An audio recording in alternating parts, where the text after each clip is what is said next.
reborn from ashes. Alter, das wird nicht mal mit Autotune irgendwas.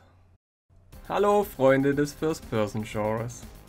Den lieblichen Gesang von grad, das habe ich mir nicht einfach nur ausgedacht, sondern das ertönt, wenn ihr ein neues Spiel in Blackbagger startet. Und mich erinnert es eigentlich direkt an I Live Again. Aus? Ja, richtig, Blood. Bevor das Abenteuer aber losgeht, dürfen wir uns zwischen 3 Schwierigkeitsstufen entscheiden. Über die Schwierigkeitsstufe sprechen wir später noch genauer. Wie ich das eigentlich meistens mache, habe ich auch hier die mittlere Stufe gewählt und fand das Spiel damit durchgehend angenehm. Spieler, die gerne mal massiv um sich ballern, könnte in die ersten Levels Probleme mit der Munition kriegen. Munition ist nämlich am Anfang ein bisschen weniger verteilt. Für mich selber war es kein Problem.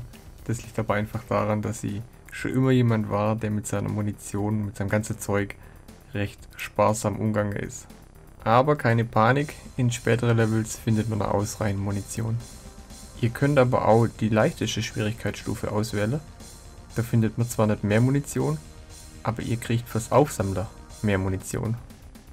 Ja, und dann kann es eigentlich direkt losgehen. Und zwar mit dem Tutorial. Das muss man zwar nicht spielen, man kann das jederzeit überspringen, landet dann direkt im ersten Level. Ich würde es euch aber echt empfehlen zum Spielen, weil das Ganze ist wie so ein Extra-Level und nicht so furztrocken wie die meisten anderen Tutorials. Und man erfährt halt auch echt ein gutes Stück von der Story.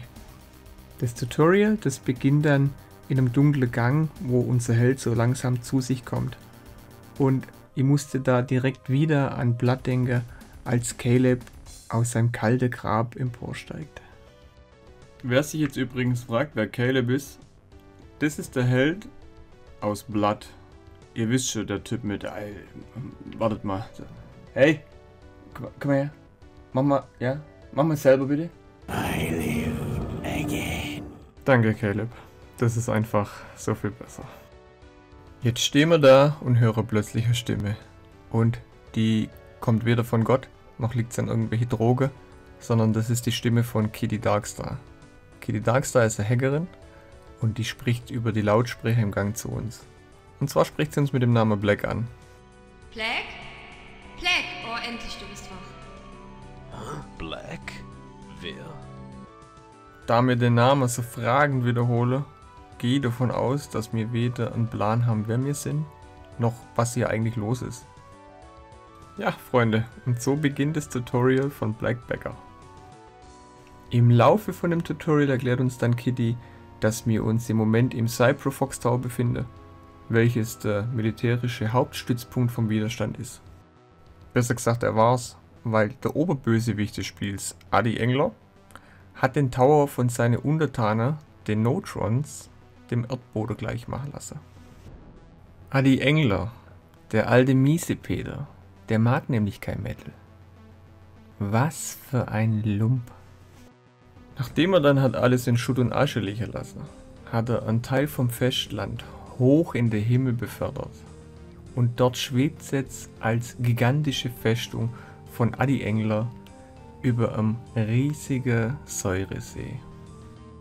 Irgendwo in der Festung muss es eine Gefängniszelle geben und in der Zelle sitzt Kitty.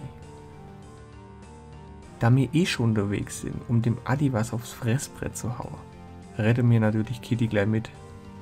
Oder auch nicht, denn je nachdem wie wir uns am Ende entscheiden, bietet das Spiel 3 unterschiedliche Enden. Die Story hat sich übrigens der Entwickler selber ausgedacht, nämlich der Min Becker. Ich bin der Macher. Der auch den Held in unserem Spiel verkörpert. Tja, und Min Becker, alias Armin Becker, hat Blackbagger im Alleingang erschaffen. Die Story hat er sich komplett alleine ausgedacht und das ganze Spiel dann mit der Agnex Engine programmiert. Wer meinem Kanal schon eine Weile folgt, hat hier eventuell schon einige Agnex-Titel gesehen. Da waren auch Titel dabei, die von einem ganzen Team programmiert wurden und am Ende zum Verkauf im Laden standen. Ich persönlich bin der Meinung, dass sich Blackbagger um Länge besser spielen lässt als die meisten dieser Titel. Ja, und 16 Jahre hat dann der gute Mint Beggar für die Entwicklung von Black Beggar braucht und das erschien dann letztlich 2015. Aber hey Freunde, denkt mal an den guten alten Duke. Da waren ein Haufen Menschen dran. Und ich meine jetzt nicht die Babes vom Duke, nein, ich meine die Programmierer. Und wie lange hat's dauert? Richtig, 14 Jahre, ganzes Team. Zudem ganz interessant zu wissen, Mint Beggar macht beruflich was ganz anderes. Das Programmieren ist eher ein Hobby. Black Beggar spielt sich für mich wie ein Shooter aus den 90er, mit einigen Anspielungen auf alte Titel dieser Zeit. Mir fiel natürlich das Gesicht in der Hat auf, welches mich direkt an den Doom Guy aus Doom erinnert. Die Position der Hat ist übrigens anders als üblich nicht unten, sondern rechts am Bildschirm. Ebenfalls musste bei den Fäusten, mit denen wir anfangs unsere Gegner bekämpfen, an Doom denken. Der gute alte Schlagring, direkt in die Fresse. Um unsere zarte Fäuste aber etwas zu entlasten, finden wir den Odeur of the Beast.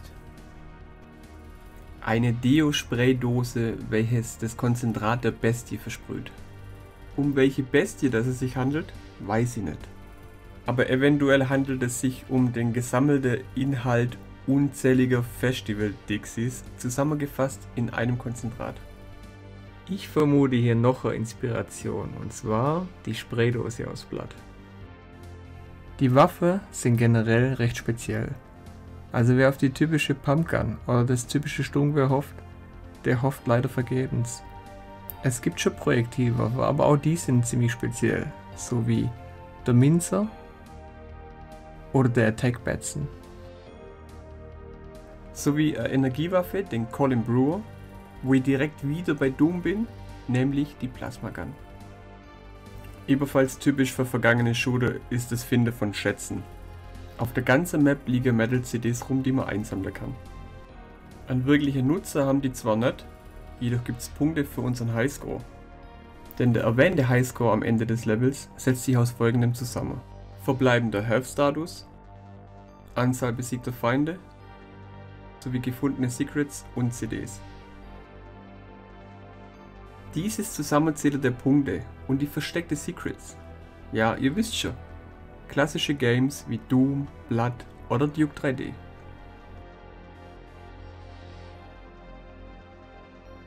Mit den 5 Waffen sind wir aber absolut gut gegen die Standardgegner, die Notrons, gerüstet. Die normalen Notrons versuchen euch im Nahkampf aufs Maul zu hauen.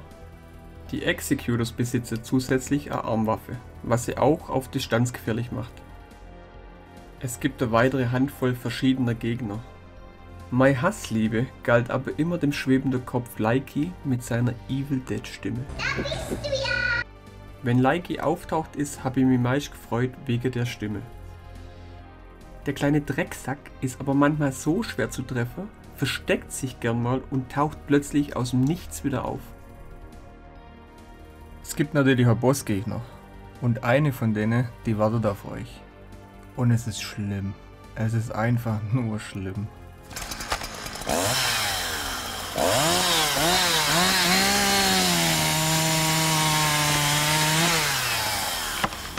Ja, die Psychodoreen wird euch das Fürchten lehren. Was zur... Doreen! Hör doch mal auf mit der Scheiße! Der Sprit ist doch eh so teuer. Sorry. Doreen ist die Ex von Black und die durchknallte Alte hat sich zu viel Texas Chainsaw Massacre reinpfiffen. Und ganz ähnlich wie uns der Nemesis in Resident Evil 3 durch die Straße jagt, so jagt uns Doreen durch dunkle Gänge. Und das war echt stellerweise ein beklemmendes Gefühl. Und ein solch beklemmendes Gefühl hatte das letzte Mal bei Call of Cthulhu, Dark Corners of the Earth, in der Szene im Hotel, wo man verfolgt wird. Also ist schon eine Weile her. Die Levels sind übrigens generell echt unterschiedlich im Design. Am Anfang ähneln sich die Levels ein bisschen, doch im späteren Spielverlauf gibt es viel Abwechslung. Auch Bonuslevel gibt es zum Entdecken, in denen man sich unter anderem durch Eis und Feuer kämpft. Das Bonuslevel Ice Moon Dasha war für mich eines der schwersten. Ach ja, wir wollten ja noch über die Schwierigkeitsstufe reden. wer das Spiel auf schwer beendet und dabei alle Gegenstände findet, bekommt eine 4. Stufe freigeschaltet. Die soll so schwer sein, dass selbst der Entwickler die nicht schafft. Allerdings sei hier erwähnt, dass Min Becker die Stufe ohne das neue Lebenssystem probierte. Man kann nun nämlich extra Leben einsammeln, und zwar 3 Stück an der Zahl. Zuvor gab es das nicht, man musste das Level ohne zu sterben meistern. Da man in jedes neue Level sein vorheriger Health-Status mitnimmt, konnte das tatsächlich das ganze Level um einiges schwieriger machen. Deswegen wurde in der letzten Version das extra Lebenssystem eingeführt. Es gibt auf YouTube noch Walkthroughs zu der alten Version. Insgesamt sind es, wenn ich mich nicht täusche, 3 YouTuber, die das gespielt haben. Eine davon ist Mina Becker, die Frau an der Seite von Min Becker, welche das Spiel zusammen mit Min Becker in der alten Version ohne Lebenssystem durchgespielt hat. Schaut euch das gerne mal an. Ich verlinke die Videos in der Infobox, dann braucht ihr nicht lang suchen. Ihr könnt mir übrigens vorstellen, dass es ohne das Lebenssystem zusammen mit der schweren oder gar sauschweren 4. Stufe ein Anreiz für Menschen sein könnte, die schwere Spiele mögen, wie es zum Beispiel die Souls-like Community macht. Ob das neue System im sauschweren Modus ebenfalls so schwer ist, kann ich allerdings nicht bewerten, da ich den Modus nicht gespielt habe. Falls sich jemand am neuen System versucht, würde ich mich natürlich über Feedback in die Kommentare freuen. Würde ich es nochmal spielen? Ja, tatsächlich ist es ein Spiel, welches ich erneut spielen würde. Gerade dieser 4. Modus ist für mich ein Anreiz, da ich als alter Freund des Genres wissen möchte, wie weit ich komme. Zudem ist der Highscore für mich ganz klar eines der Stärken des Spiels. Es wäre zum Beispiel eine Möglichkeit für Spieler, sich in einem Wettbewerb zu messen. Wer am Tag X die höchste Punktezahl hat, gewinnt. Das Ganze aufgeteilt in 4 Ligen, nämlich nach der Schwierigkeitsstufe. Kann man natürlich mit jedem anderen Spiel, das einen Highscore hat, genauso machen. Kleine Anekdote. Ich kannte Black Beggar nicht und fand zum Spiel durch einen Kommentar, das ich 2018 unter einem von meinen Videos hatte. Es war von einem User mit dem Namen Min Becker. Seitdem habe ich Kontakt zu ihm und habe einiges an Hintergrundwissen zu Black Beggar bekommen. Daher weiß ich auch, wie viel Liebe in Black Beggar steckt und wie sehr es Min Becker am Herzen liegt. Vieles ist selber entworfen und in Handarbeit gebastelt, was einem aber erstmal nicht bewusst ist. Woher auch? Woher sollte man auch wissen, dass dieser eine Typ das Ganze alleine entwickelt hat? Gut. Man erfährt beiläufig, dass er alles alleine programmiert hat, aber das meine ich nicht. Ich meine die Gegner, die Waffe, die Story,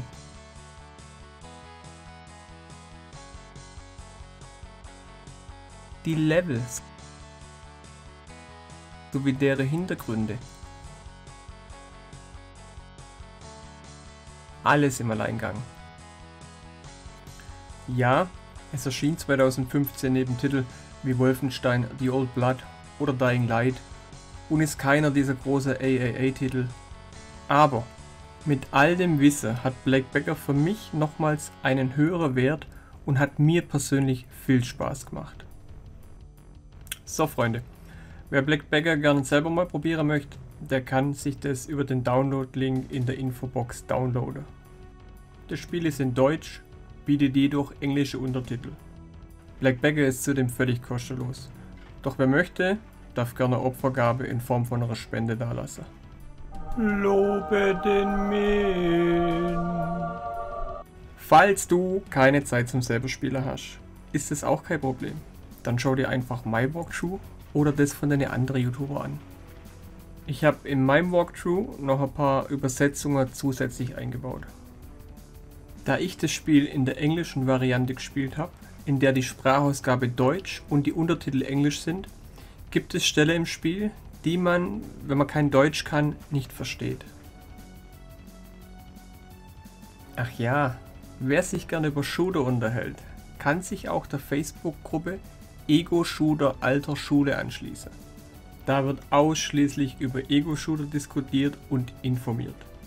Minbecker ist hier der Admin. Ich würde auch meinen, dass für Leute aus der Metal-Szene Blackbecker aufgrund seines Settings sicherlich empfehlenswert ist. Deswegen, traut euch Metal-Leute, kommt in meine Infobox, downloadet es. Auch Leute, die gern Shooter mit 90er Jahre Shooter-Flair suchen, sind hier, denke ich, ebenfalls richtig. Doch wo Licht ist, ist auch Schatten. Ist aber nur ein kleiner Schatten. Negativ aufgefallen ist mir die Bewegung im Wasser. Die Auf- und Abbewegung beim Schwimmen fühlt sich an, als wäre der gute Black aus Styropor. Es gibt keine Möglichkeit, selbst zu speichern. Das Spiel speichert selbstständig nach jedem beendeten Level.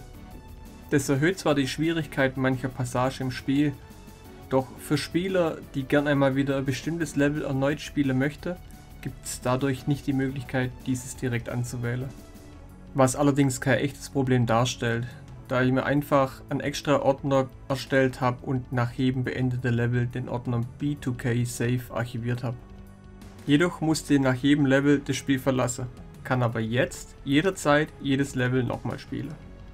Der Minzer nimmt für meinen Geschmack viel Platz ein, was die Sicht einschränkt. Die Musik ist großartig und abwechslungsreich. Da sind Songs dabei, die klingen nach Doom. Es gibt Songs, die wiederum an die Amiga-Ära erinnern. Es gibt Metal und so weiter. Alles wie gesagt richtig gut. Aber sie lässt sich leider nicht leiser drehen. Und dann gibt es da noch die Abstürze. In der alten Version gab es wohl immer wieder Abstürze. Ich selbst habe lediglich 4 Stück davon gehabt. Allerdings habe ich viele Stunden mit dem Spiel verbracht, da ich ja alle Secrets gesucht habe und aufgrund dessen immer wieder die Levels neu gespielt habe. Und finde 4 Abstürze völlig in Ordnung. Ich würde sagen, jetzt haben wir aber genug Theorie und dann schicke ich euch jetzt in der praktische Teil. Also Freunde, passt auf euch auf und macht's gut. Ciao!